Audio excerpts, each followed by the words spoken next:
tous, alors aujourd'hui je vous retrouve pour le tag régime. Donc quand je l'ai vu, je me suis dit que je ne pouvais pas passer à côté vu que c'est le sujet principal de ma chaîne, et en plus je me suis dit que ça vous permettrait de mieux me connaître et de mieux connaître mon passé de régime. Donc commençons. Alors la première question, de façon générale, as-tu toujours fait attention à ce que tu mangeais ou avais-tu tendance à faire des écarts avant d'entreprendre un régime? Alors, il faut savoir que moi, je pense que je fais des régimes depuis l'âge de 11 ans. Donc, ça a été des périodes de régime suivies de périodes de complète relâche où on fait n'importe quoi. Évidemment, un nouveau régime, etc. Donc, je vais dire que depuis plus de 20 ans maintenant, je fais vraiment attention à ce que je mange. Mais j'ai également eu des périodes où vraiment je faisais n'importe quoi. Alors, la deuxième question. Tes parents t'ont-ils appris à manger équilibré? Contrôlaient-ils tes apports alimentaires ou te laissaient-ils manger ce que tu voulais? Alors, dans mon enfance, j'avais un papa qui cuisinait à la belge. Donc, ce sont de très bons repas, mais souvent en sauce. Ou des frites. Oui, il faisait de bonnes choses à manger gustatives, mais par contre, c'était vraiment trop calorique. Ensuite, ma maman, elle, me laissait manger ce que j'aimais. Comme j'ai commencé à faire des régimes très tôt, c'est vrai que depuis l'âge de 11 ans, je lui ai demandé de l'aide. Et donc pendant les périodes de régime, elle m'a toujours soutenue. Donc elle m'a beaucoup aidée avec ça. Maintenant, si j'étais en période de relâche, on va dire, elle ne me faisait pas culpabiliser non plus par rapport à ça. Donc non, j'ai simplement pris du poids parce que je mangeais beaucoup de sucreries, de chocolat. Et au niveau des repas, je mangeais également trop ou trop gras. Il faut dire que j'aime manger, j'ai toujours aimé manger, je mange. Quand je suis heureuse, je mange. Quand je suis triste, pendant les périodes d'examen à l'école, là c'était vraiment la catastrophe. Je n'arrêtais pas de manger, je mange quand je suis stressée. Donc voilà, pour moi la nourriture a toujours été très présente dans ma vie. Ça m'apporte beaucoup de plaisir. Mais bon, il y a moyen de se faire plaisir en mangeant également sainement. Alors la troisième question, à quel âge as-tu voulu perdre la première fois du poids? Donc comme je vous l'ai dit, c'était à 11 ans, donc on se compare fort à ses petits camarades de classe, on voit qu'on a un peu plus de poids. Alors sincèrement, quand je regarde les photos de moi à 11 ans, j'avais peut-être un petit peu de ventre, mais sincèrement, je n'étais vraiment pas grosse. Donc il y a vraiment une part de psychologique aussi qui joue là-dedans. Donc voilà, à 11 ans, j'ai commencé mes premiers régimes avec l'aide de ma maman qui voyait à quel point j'étais mal dans ma peau et donc qui voulait m'aider. Quatrième question, qu'est-ce qui t'a poussé à perdre du poids? Donc à 11 ans, c'était vraiment le fait que je me sentais pas bien dans ma peau et je voulais être comme les autres, ressembler aux autres. Et voilà, c'est comme ça que ça a commencé. Cinquième question, quel a été ton plus bas poids et ton plus haut poids? Alors, mon plus bas poids a été, adulte évidemment, a été 56,5 kg, 56,5, 57 je pense, après avoir fait un régime hyper protéiné, mais c'est vraiment pas un poids que j'ai su garder longtemps. Et mon plus haut poids a été... je pense quand on est arrivé ici aux Philippines, je devais être aux alentours de 85 kg. Quel est ton poids actuel et ta taille? Oh, pardon, la sixième question. Quel est le poids que tu réussis à maintenir sans faire de régime? Il faut dire que je fais toujours attention à ce que je mange. Des périodes où je fais moins attention, c'est vrai, il y a plus de sorties au restaurant, etc. Pour l'instant... je pense que mon corps, si je ne fais pas trop attention, a tendance à vraiment retourner toujours vers les 72 kg. Il faut savoir que quand on fait un régime sur un long terme, vous avez comme ça des paliers où votre corps peut rester pendant plusieurs semaines, voire plusieurs mois au même poids. Et donc je suis restée comme ça pas mal de temps à 72 kg. Et donc du coup, si je ne fais pas attention, mon corps, oups, a tendance à remonter vers ses 72 kilos et c'est pour ça que maintenant je dois faire un peu plus attention pour pouvoir continuer justement à perdre du poids. Donc, 7e question, quel est ton poids actuel et ta taille si ce n'est pas indiscret? Alors, pas du tout, donc je fais 1m61 et mon poids actuel est de 68,7 kg, je pense que c'était lundi si je ne dis pas de bêtises. Voilà. Alors, dans l'idéal, quel est le poids que tu voudrais faire? Alors, mon poids idéal, lorsqu'on prend les calculs, est de 60 kg environ, je pense. Quand j'ai fait l'hyperprotéinée, j'étais donc arrivée vers 57 kg. Je dois dire que là, j'aimais vraiment bien comment j'étais. Donc maintenant, la différence, c'est que j'ai un autre style de vie. Donc je mange beaucoup plus équilibré, je fais de l'activité physique, je mange plus de protéines, beaucoup plus de légumes, de fruits. Donc c'est vraiment différent par rapport à la période où j'avais fait ce régime hyperprotéiné. Donc je me suis fixée comme objectif là d'arriver aux 60 et voir comment je serai au niveau de mon corps, parce qu'il faut savoir que quand on fait du muscle, votre masse musculaire se développe mais pèse également plus lourd que la graisse. Donc voilà, mon premier objectif est d'arriver à 60, tout en pensant que j'aimerais bien ressembler au corps que j'avais quand j'avais les 57 kilos. Donc si à 60 je vois que j'ai encore un peu trop de graisse, bah, à ce moment-là je continuerai jusqu'à ce que je me sente bien dans ma peau tout simplement. Alors, 9e question, actuellement suis-tu un régime en particulier? Si vous suivez ma chaîne, vous savez bien que je ne parle pas de régime. Les régimes sont toujours voués à l'échec parce que c'est frustrant, ça fait sur une courte durée, on n'apprend pas à vraiment bien manger. Donc ce que j'ai fait, moi, c'est un rééquilibrage alimentaire. Qu'est-ce que ça veut dire? Ça veut dire que je mange des choses saines pour mon corps. Je fais attention en fait à apporter à mon corps des nutriments dont il a besoin. Donc en plus de perdre du poids, j'ai vraiment envie d'être en bonne santé et c'est ce qui vous amène également de l'énergie quand vous donnez au corps ce qu'il a besoin. Donc voilà, moi je suis un rééquilibrage alimentaire qui comprend des légumes, des fruits, de la protéine sous forme de volaille, de saumon, voilà, toutes des bonnes choses. Également des boissons sous forme de shake, des boissons protéinées à base de soja. Je bois énormément d'eau, également du thé. Voilà, une alimentation équilibrée. 10e question, as-tu suivi d'autres régimes? Alors oui, j'ai suivi d'autres régimes. D'ailleurs, j'ai fait une petite liste parce que j'étais curieuse moi-même de voir justement combien de régimes j'avais fait jusqu'à présent. Donc, il faut savoir que mon rééquilibrage alimentaire, là maintenant, dure depuis plusieurs années, mais je vais dire tout ce que j'ai pu faire comme régime pas très conseillé auparavant. Donc voici la liste. Donc à 11 ans, quand j'ai commencé, c'était des granules que m'avait prescrit mon médecin, que je devais avaler avec de l'eau juste après. C'était dégueulasse, vraiment dégueulasse. Vous voyez, même à 11 ans, j'étais déjà motivée. Alors, qu'est-ce que j'ai fait? J'ai fait Weight Watchers, j'ai fait la soupe brûle-graisse, la soupe au chou, pas à faire. Weight Watchers par contre m'a notamment appris à manger des choses saines et en quantité plus réduite, donc ça y a pas de souci. Compter ses calories, quelle prise de tête. Toutes les nouvelles gélules brûle-graisse qui arrivaient sur le marché, je les testais puisque je cherchais toujours le régime miracle. Les poudres en substitut de repas qu'on peut acheter en pharmacie, j'ai fait. Elles étaient vraiment pas bonnes non plus. J'ai donc fait l'hyperprotéiné, donc là où vous mangez que de la protéine en sachet, tout ce qui se prépare en sachet. Alors j'ai vraiment bien perdu avec ça, mais par contre la stabilisation pour moi n'a vraiment pas fonctionné. Dès que je mangeais ne fût-ce qu'un petit peu de pain, mon poids remontait à une vitesse incroyable et du coup ça m'a vraiment démoralisée. Donc après ça j'ai pris pas mal de poids évidemment, j'ai repris le poids que j'avais perdu. Les boissons comme on peut retrouver chez Di déjà toutes prêtes comme les boîtes de lait en fait. Alors, il y a de l'activité dans le quartier, donc ça passe.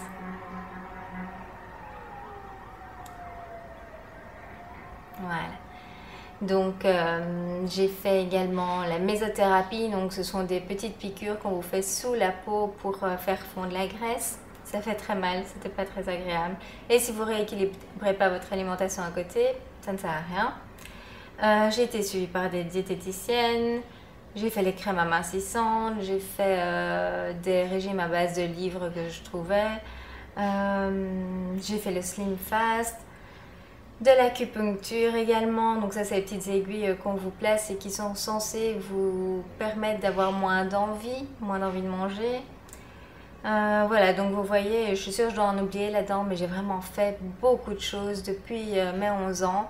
Et c'est vraiment quelque chose que je ne conseille pas parce que c'est ce qui en fait a déréglé mon métabolisme. Mais il y a 20 ans de ça, on ne s'y connaissait pas autant au niveau de la nutrition. Il y avait tous les régimes miracles, donc évidemment, moi je me sentais mal dans ma peau. Ma maman ne demandait qu'une chose, c'était que je me sente mieux. Donc elle me laissait essayer tout ce que je pouvais trouver.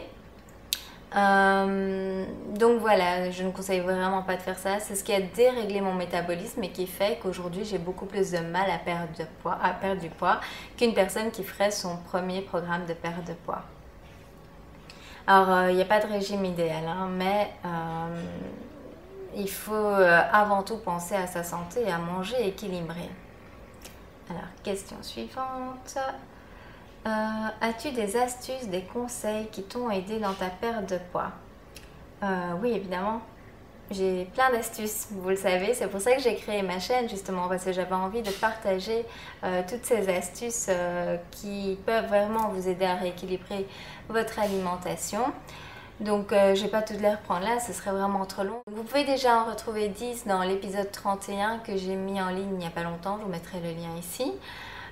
Sinon, il faut tout d'abord arrêter de penser en termes de régime.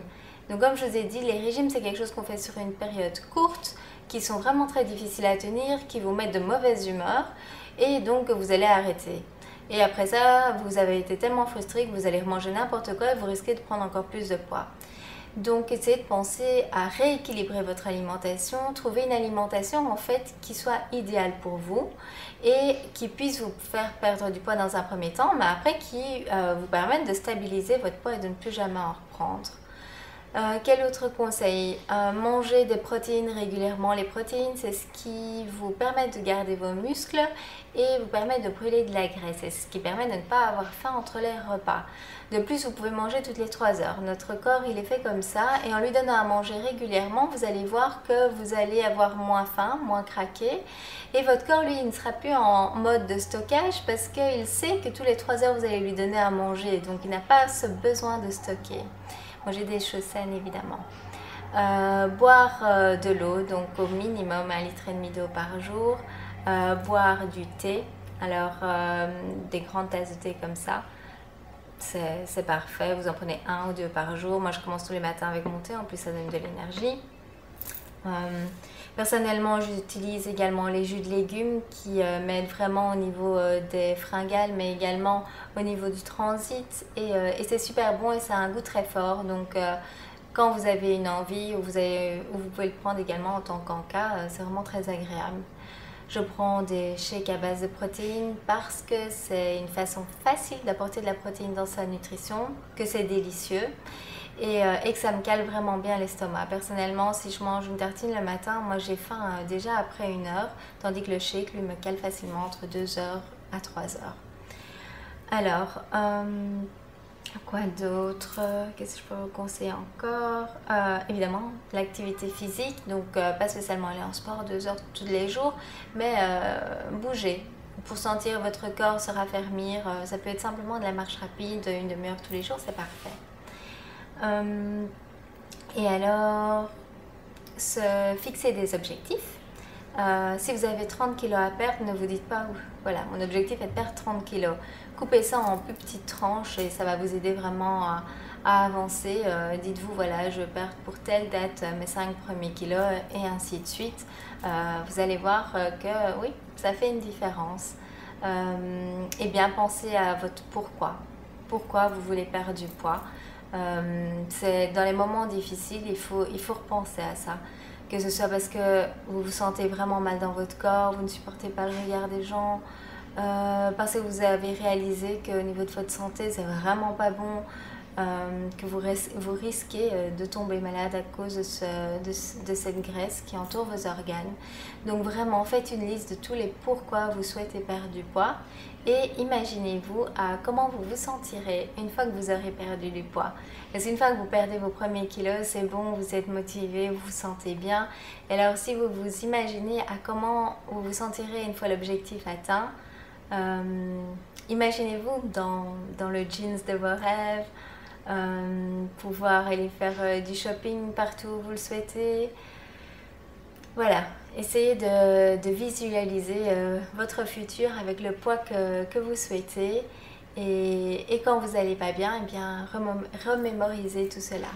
La question 12, les petits craquages, c'est sur quel aliment? Alors, je suis très sucrée. Donc je vais dire que ce qui m'attire, oui, ce sont les chocolats, les cookies, brownies, ça on en retrouve pas mal ici, les glaces, les crêpes. Oui, tout ça j'adore. Alors quand je craque, je veux dire les craquages, vraiment les gros craquages comme j'en avais avant, mais alors qui durent plusieurs jours, ça j'arrive mieux à les contrôler maintenant. Si je craque pour quelque chose, ben, ça va être, voilà, si j'ai fait, vous en avez déjà parlé, j'ai fait des cookies avec mon fils, et voilà, ils sont là à la maison, alors c'est pas facile. Je suis aussi dans l'attitude de il ne faut pas tout s'interdire, donc justement pour avoir plus facile au niveau des craquages, ce que je fais, je me dis voilà, j'ai droit à un cookies aujourd'hui et c'est tout. Donc je me fais plaisir, mais à côté j'exagère pas non plus. Qu'est-ce qui me fait craquer pour l'instant? Qu'est-ce qui m'attire en fait? Le peanut butter, j'ai découvert ça ici, le beurre de cacahuète. Qu'est-ce que c'est bon. Je suis une fan du Nutella, même si je sais que c'est vraiment pas bon au niveau de la santé, il y a de l'huile de palme, etc. dedans, oui, j'aime beaucoup. Mais du coup, j'en achète plus parce que je me souviens quand j'en achetais, ben, le pot à la maison, il durait vraiment pas longtemps. Et alors, ici, il y a aussi le fait qu'il fasse chaud, donc les glaces m'attirent fort. Ça me donne des envies, ce texte, c'est pas bon. Question suivante. 13. Comment calmes-tu tes fringales? Alors, oui, il m'arrive encore d'avoir des moments où je suis un peu comme un lion en cage, je tournerai en rond parce que j'ai envie de manger. Donc, à ce moment-là, qu'est-ce que je fais? Je reprends un thé chaud, je me prépare un encas sain. Alors, ça peut être un yaourt avec un fruit. Moi, j'adore les petits bâtonnets de surimi, des tranches de poulet, de dinde. Ça peut être même un blanc de poulet. Donc je me prends un encas sain avec mon thé pour commencer. Je continue à boire suffisamment d'eau. Mais je crois que vraiment le secret, c'est de se changer les idées. Hein. Donc, et de faire quelque chose qu'on aime bien. Alors, ça peut être... moi, j'adore la photographie. Donc, j'ai des milliers de photos sur mon PC. Donc, ça peut être simplement d'aller voir des photos, de trier mes photos, d'aller lire, d'aller me laver les cheveux, je ne sais pas, enfin juste changer les idées, faire quelque chose qu'on aime bien, sortir, prendre l'air, aller se promener, oui, c'est une bonne idée pour se changer les idées. Surtout ne pas rester à tourner en rond, comme je disais, comme un lion en cage et finir par craquer. Une autre chose qui aide vraiment au niveau des fringales, c'est le fait justement de planifier sur sa journée des petits repas, comme je vous disais, toutes les 3 heures. Comme vous savez, une fois que vous avez terminé de manger, que déjà dans 2 heures, 2 heures et demie, vous pourrez à nouveau manger, ça aide vraiment au niveau des fringales. C'est pas comme si vous mangez à 8 heures du matin et puis vous dites, bah voilà, maintenant je dois attendre jusqu'à 13 heures. Ça, c'est long. Par contre, voilà, prévoyez donc le petit déjeuner, un encas en matinée, votre repas du midi, un encas dans l'après-midi et votre dîner le soir. Et moi, je termine parfois le soir. En fait, le soir, avant, j'étais très fort à prendre des desserts. C'est voilà, à nouveau le sucré. Mais c'est vraiment une mauvaise habitude. Donc, j'essaye de diminuer ça au maximum. Donc, ce que vous pouvez faire, c'est prendre un thé chaud. Également, une tisane. Ça peut aider. Un petit yaourt. Voilà. quelque chose qui peut faire passer l'envie de manger ou alors vous occuper, tout simplement. Parce que rester devant la télé, là, ça peut donner envie de grignoter. Et si vous voulez vraiment grignoter, comme je disais, vous prenez quelque chose de sain. Si vous prenez une pomme, coupez-la en petites tranches pour vraiment la grignoter. Question 14. As-tu déjà pensé à avoir recours à la chirurgie par facilité? Alors personnellement, je ne suis pas trop pour qu'on aille chipoter dans le corps. Maintenant, la question chirurgie par facilité, je trouve ça un peu méchant parce que je pense que les personnes qui font de la chirurgie, c'est vraiment qu'elles ne voient plus d'autre issue. Donc pour avoir un long passé de régime, je sais à quel point c'est difficile de perdre du poids et surtout à quel point on se sent mal avec du surpoids. Alors aujourd'hui, oui, je me sens beaucoup mieux déjà qu'avec mes 85 kg, ça c'est sûr. Mais par contre, je ne suis pas encore dans le corps que je souhaite être. Donc je souffre toujours de ce sentiment de mal-être en fait. Donc c'est bien pour ça que je veux perdre encore du poids et c'est pour ça que j'ai créé cette chaîne parce que je sais à quel point on souffre de ce surpoids. Et donc voilà, je pense que les personnes qui font de la chirurgie, c'est tout simplement parce qu'elles ont déjà essayé beaucoup de choses et qu'elles ne voient plus de possibilités, d'autres possibilités. Donc voilà, je ne pense pas que ce soit par facilité parce que quand même c'est impressionnant, c'est quand même une chirurgie, quoi, c'est pas n'importe quoi. Et quand j'ai des amis qui l'ont fait et quand je vois après, c'est pas tous les jours rose non plus. Donc voilà, personnellement, pour moi, non, j'ai pas voulu faire de chirurgie pour perdre du poids parce que voilà, je préfère les méthodes naturelles. Mais je ne juge pas du tout les personnes qui l'ont fait. Et chaque personne en fait doit choisir ce qui est bon pour elle, que ce soit au niveau du régime, au niveau de sa vie en général. C'est important, c'est de faire attention à soi. Alors la question suivante et dernière question. Es-tu convaincue que la taille 36 est la taille idéale? Que penses-tu des critères de beauté actuels, sachant que la taille actuelle moyenne est une taille de 40? Alors pour moi, il n'y a pas de taille idéale. Donc la taille idéale, c'est la taille dans laquelle vous vous sentez bien. Il faut arrêter de se comparer à toutes ces actrices, à ce qu'on voit à la télé, dans les journaux, dans les revues. Ça, c'est pas la vraie vie. Ce qui est important en fait, c'est d'avoir un poids dans lequel vous vous sentez bien et un poids que vous arrivez à garder. Il faudrait évidemment ne pas être trop en surpoids parce qu'il ne faut pas oublier que la graisse autour des organes peut provoquer des soucis de santé. Donc évidemment, ça je ne le conseille pas du tout. Maintenant, je ne vais pas vous dire que vous devez faire une taille 36. Si vous vous sentez bien dans un 38 ou un 40 et que vous êtes en pleine forme, il n'y a aucun souci. Et puis il ne faut pas oublier qu'il y a des personnes qui font une taille 36 mais qui peuvent être d'apparence, comment dire, grasse. Et des personnes de taille 38 qui vont paraître plus minces parce qu'elles sont toniques et qu'elles ont des muscles. Donc la taille pour moi n'est vraiment pas une référence en soi. Ce qu'il faut, c'est que vous vous sentez bien dans votre corps et que vous ayez une bonne santé. Voilà, ce tag est terminé. J'espère que ça vous aura plu. Vous en avez appris un peu plus sur moi. Alors si vous voyez ce tag et que vous souhaitez également le faire, sincèrement faites-le, c'est vraiment chouette de vous découvrir comme ça.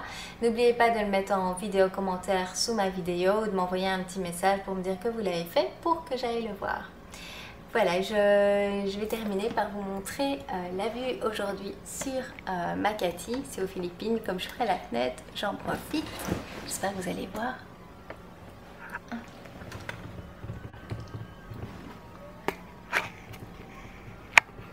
Et voilà la vue de chez moi au 31e étage.